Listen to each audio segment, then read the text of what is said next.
આજે વિડીયોમાં જોશું નવી વરસાદી સિસ્ટમ તથા વાપીમાં પડેલ અનરાધાર વરસાદ, ચાંદીપુરા વાયરસ, હર ઘર તિરંગા અભિયાન, વાયનાડ અપડેટ અને અન્ય મહત્વના સમાચાર. પણ તે પહેલા ચેનલ પર નવા દર્શકો અત્યારે જ સબસ્ક્રાઇબ કરી લો.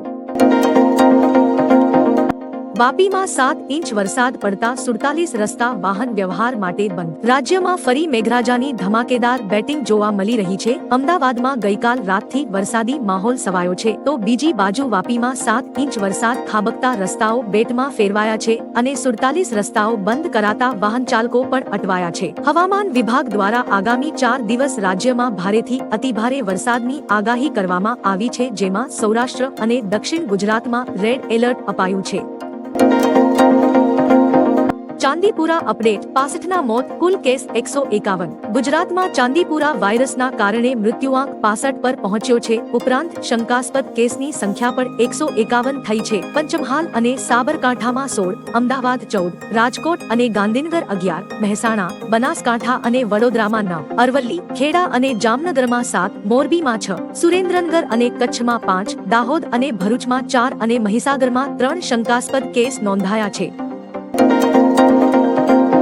નવી સિસ્ટમ સક્રિય થતા ફરી વરસાદનો રાઉન્ડ શરૂ. હવામાન વિભાગે જણાવ્યું છે કે ગુજરાત માથે એક સિસ્ટમ સક્રિય થતા આજથી ફરી વરસાદનો રાઉન્ડ શરૂ થશે. હવામાન વિભાગે આગામી 4 દિવસ માટે રાજ્યમાં સાર્વત્રિક વરસાદની આગાહી કરી છે. ખાસ કરીને ઉત્તર અને દક્ષિણ ગુજરાતમાં મધ્યમથી ભારે વરસાદની શક્યતા છે, તો રાજ્યના અન્ય વિસ્તારોમાં પણ હળવાથી ભારે વરસાદ પડી શકે છે. ગુજરાત સિવાય અન્ય રાજ્યોમાં પણ ભારે વરસાદની શક્યતા છે.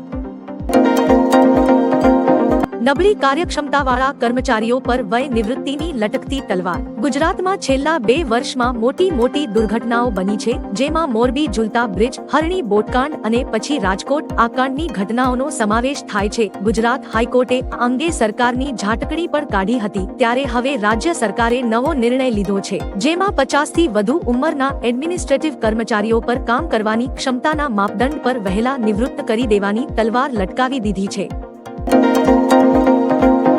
9 થી 15 ઓગસ્ટ સુધી હર ઘર તિરંગા અભિયાન અંતર્ગત સેલ્ફી શેર કરો. પીએમ મોદીએ રાષ્ટ્રધ્વજ ડિઝાઇન કરનાર પિંગાલી વેંકૈયાને તેમની જન્મજયંતિ પર યાદ કર્યા અને શ્રદ્ધાંજલિ આપી હતી. સાથે હર ઘર તિરંગા અભિયાનની પણ જાહેરાત કરી હતી. પીએમએ ટ્વિટર પર લખ્યું કે આપણને તિરંગો આપવા માટે પિંગાલી વેંકૈયાને હંમેશા યાદ રહેશે. હર ઘર તિરંગા ઝુંબેશને સમર્થન આપો. 9 થી 15 ઓગસ્ટની વચ્ચે તિરંગો ફરકાવો અને હર ઘર તિરંગા ડોટ પર સેલ્ફી શેર કરવાનું ભૂલશો નહીં. વાયનાડમાં 350થી વધુના મોત, બચાવ કામગીરી નિષ્ફળ. કેરળના વાયનાડમાં થયેલા ભૂસ્ખલનમાં મૃત્યુઆંક 350ને વટાવી ગયો છે. 341 મૃતદેહોનું પોસ્ટમોર્ટમ કરવામાં આવ્યું છે, જેમાંથી 147ની ઓળખ કરીને તેમના પરિવારજનોને સોંપવામાં આવી છે. જિલ્લા વહીવટીતંત્રનું કહેવું છે કે બચાવ કામગીરી નિષ્ફળ ગઈ છે. હવે માત્ર મૃતદેહોની શોધ ચાલી રહી છે. લેન્ડસ્લાઇડથી પ્રભાવિત 10,000થી વધુ લોકોને 91 કેમ્પમાં રાખવામાં આવ્યા છે. તાજમહેલમાં 2 યુવકોએ ગંગા જળ ચઢાવ્યું. તાજમહેલની અંદરના મકબરા પર અખિલ ભારત હિન્દુ મહાસભાના 2 કાર્યકરોએ ગંગા જળ ચઢાવ્યું છે. દિવાલ પર ઓમનું સ્ટીકર ચોંટાડીને તેના પર પણ જળ રેડવામાં આવ્યું. બાદમાં સીઆઈએસએફે વિનેશ અને શ્યામને પકડીને પોલીસને સોંપ્યા છે. જિલ્લાધ્યક્ષ મીના રાઠોડ કામડ લઈને આવી હતી, જેને તાજના ગેટ પર જ રોકી દેવાઈ હતી. જ્યારે આ બંને યુવકો બોટલમાં પાણી લઈને અંદર ગયા હતા. હિન્દુ મહાસભાનો દાવો છે કે આ તેજોમહાલય શિવ મંદિર છે. અયોધ્યા ગેંગરેપના આરોપીઓ પર બુલડોઝર એક્શન. યુપીના અયોધ્યામાં ગેંગરેપના મુખ્ય આરોપી સપા નેતા મોઈદ ખાનની સંપત્તિ પર સીએમ યોગીનું બુલડોઝર ચાલી ગયું છે. પોલીસ ટીમે મોઈદ ખાનની બેકરી અને ઘર પર બુલડોઝર ચલાવ્યું છે. ફૂડ સેફ્ટી વિભાગે તેની બેકરીમાંથી સેમ્પલ એકત્ર કરીને તેને સીલ કરી દીધી છે. આ સિવાય વહીવટીતંત્ર આરોપીઓની સંપત્તિની પણ તપાસ કરી રહ્યું છે. આ કેસમાં અનેક પોલીસકર્મીઓ પણ આરોપી છે.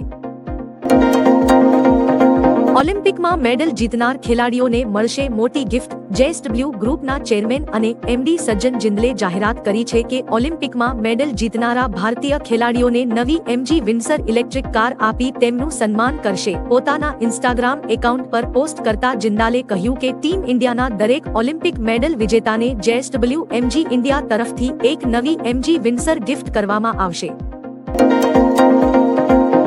યુદ્ધના ભણકારા, અમેરિકા મધ્ય પૂર્વમાં સેના વધારશે. ઇઝરાયલ ઈરાન વચ્ચે યુદ્ધના ભણકારા વાગી રહ્યા છે. ઈરાને ઇઝરાયલ પર સીધા હુમલાની ચેતવણી આપી છે. બગડતી પરિસ્થિતિને જોતા અમેરિકાએ મધ્ય પૂર્વમાં પોતાની સેના વધારવાનો નિર્ણય લીધો છે. અમેરિકાએ કહ્યું કે આ ક્ષેત્રમાં શાંતિ જાળવી રાખવા માટે ફાઇટર પ્લેનનો કાફલો મધ્ય પૂર્વમાં તૈનાત કરવામાં આવશે. આ સિવાય યુરોપિયન અને મધ્ય એશિયાઈ દેશોમાં મિસાઇલ, ક્રુઝર અને ડિસ્ટ્રોયર મોકલવામાં આવશે.